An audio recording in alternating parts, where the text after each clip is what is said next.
Fifth supplementary professor Ram Gopal Yadav ji. श्रीमान माननीय मंत्री जी के उत्तर से ये साफ है कि कैंसर के पेशेंट्स हर साल बड़े पैमाने पर बढ़ते जा रहे हैं। एक ऐसा रोग है जो मरीज बचता भी नहीं है और परिवार बर्बाद भी हो जाता है, इतना महंगा इलाज है।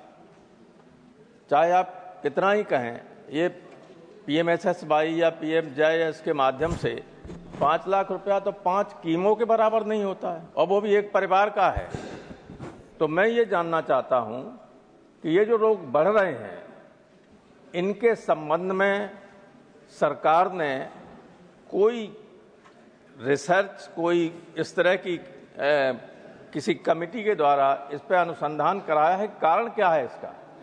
क्यों इतने बड़े पैमाने पर ये रोग बढ़ रहे हैं? चाहे वो नए युवाओं में हार्ट के पेशेंट्स हों, चाहे कैंसर पेशेंट, हर दूसरे घर में एक कैंसर पेशेंट हो गया, इलाज नहीं कर पा रहा है। इसका कारण क्या है कि इतनी तेजी से ये रोग क्यों बढ़ रहे हैं? चर्चा ये है कि कोरोना काल में जो वैक्सीन लगी उसके आफ्टर इफेक्ट्स की वजह से नए बच्चों में, नई कम उम्र के लोगों में ये रोग बढ़ रहा है। तो क्या सरकार ने इस संबंध में कोई जानकारी अपने एक्सपर्ट्स के माध्यम से ली है या कराने का प्रचार है आपका जो रोक सकें इसको? माननीय मंत्री जी। चेयरमैन सर, माननीय सदस्य बड़े हमारे सीनियर वरिष्ठ नेता भी हैं, सदस्य भी हैं, उन्होंने एक चिंता व्यक्त की है जो सारे समाज की चिंता है। इसमें कोई संदेह नहीं कि कैंसर की प्रिवलेंस दिन प्रतिदिन बढ़ रही है, दुनिया भर में बढ़ रही है, और भारत में भी शायद इस तरह का सिनेरियो, इस तरह का दृश्य पहले ना था जो अब है। अब जहां तक उसकी रिसर्च और रोकथाम को लेकर के सवाल है, इसके लिए बहुत सारे हमारे कार्यक्रम चल रहे हैं, टाटा के माध्यम से भी और उसके अतिरिक्त भी। उदाहरण के तौर पर पिछले 10 वर्षों में वी हैव हैड, हमारे यहाँ एक board of radiation and isotope technology है जो इसमें शोध भी करता है और सप्लाई भी करता है दवाइयों की।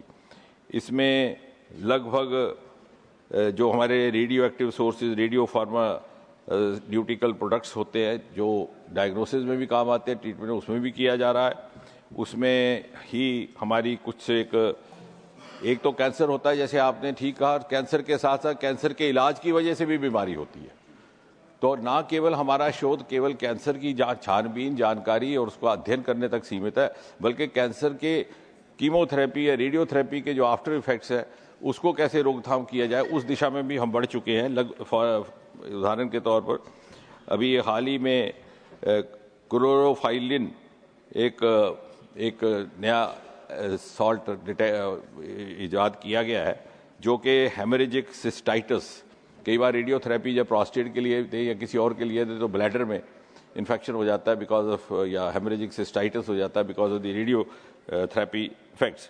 इसी तरह से लंग रेडियो प्रोटेक्टर्स, क्योंकि जब रेडिएशन जाती है तो, और अब हमारी जब क्वांटम टेक्नोलॉजी आ जाएगी तो और ज़्यादा स्पेसिफिक हो जाएगा जिससे कोलेटरल डैमेज नहीं होगा। यानी कोई ऑर्गन हिल रहा है, जैसे गॉल ब्लैडर है, लंग है, तो वो बीम भी हिलेगी रेडिएशन की, जाकर के उसी को टारगेट करेगी।